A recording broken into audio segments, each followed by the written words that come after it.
pour l'employeur est absolument astronomique, très vite astronomique. C'est la première utilisation. Sauf si qu'est-ce qu'on veut?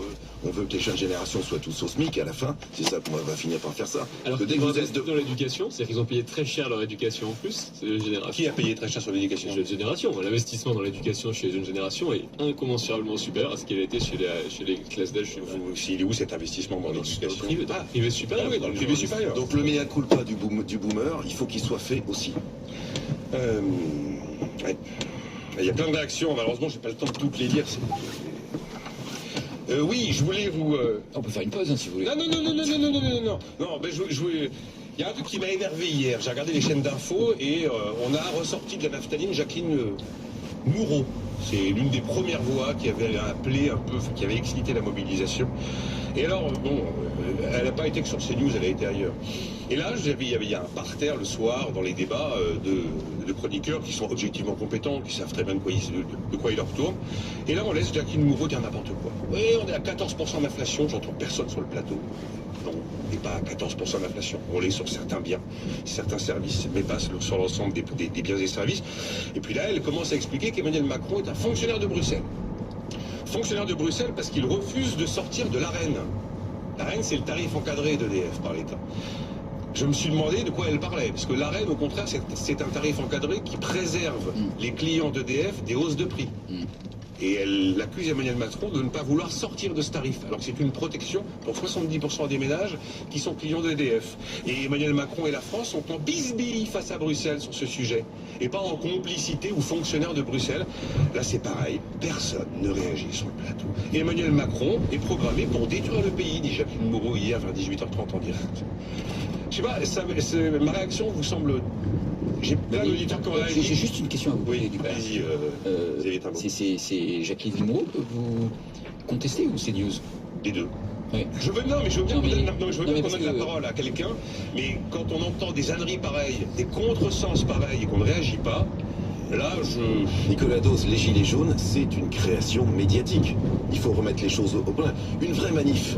En France, c'est combien de manifestants? C'est 800 000, c'est 700 000, jusqu'à 1 million, on a connu.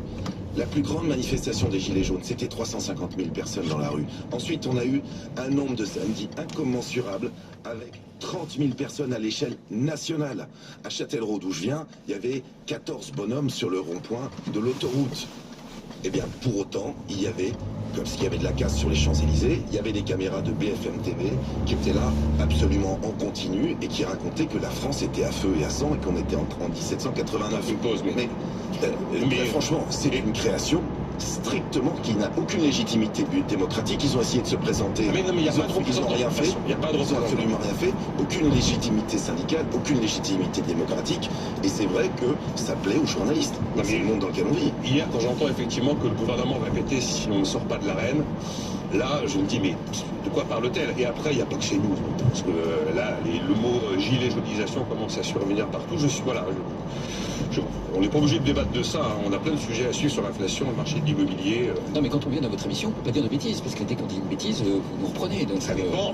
Voilà. On a le droit d'avoir des avis aussi, mais là, ce ne sont pas des avis. L'AREN, je rappelle, c'est l'accès régulé à l'énergie nucléaire historique. Alors, c'est EDF qui souhaiterait que ça cesse, car ça leur fait perdre des milliards tous les ans. Mais par contre, ça bénéficie aux ménages qui sont encore clients d'EDF et aux TPE qui pourront bénéficier de l'AREN sur l'année 2023. EDF vend à perte à 42 ou 49 euros actuellement le mégawattheure. A tout de suite. Retrouvez BFM Business à la radio dans les grandes villes de France. À Lyon, 95.3.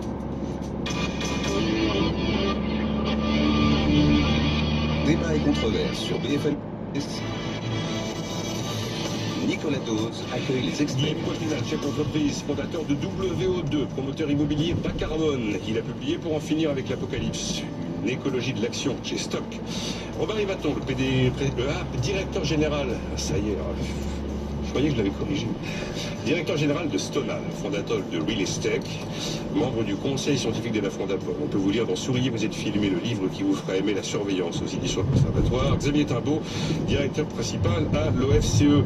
Pas mal de réactions sur le fait qu'il y a le PER quand même dans la capitalisation aujourd'hui. Ah mais on a plein de trucs. Il y a Victoria qui me dit... Comme la nature ayant horreur du vide, on n'a pas de retraite par capitalisation, mais les Français capitalisent. C'est ça la réalité. Donc ils mettent des sous dans l'assurance vie, ils ont le PER, ils ont le PEP, ils ont des tas d'instruments, c'est très compliqué d'ailleurs. Mais ce qu'il faudrait, c'est un système de ce type préfonds, c'est-à-dire que la cotisation est bien déductible de vos impôts. Hein, c'est pas de l'argent déjà imposé que vous allez remettre au pot. C'est ça le principe de la capitalisation. Hein, c'est le PER d'ailleurs, assez largement. Et c'est ce qui fait que, eh bien, dans les pays comme la Hollande ou dans d'autres pays, moi j'ai travaillé en Hollande, eh bien finalement il n'y a pas de sujet de retraite. Ce sont des pays sans débat sur la retraite. Ce sont des pays où les syndicats sont représentés au conseil d'administration des entreprises, tout simplement parce qu'ils sont actionnaires des entreprises.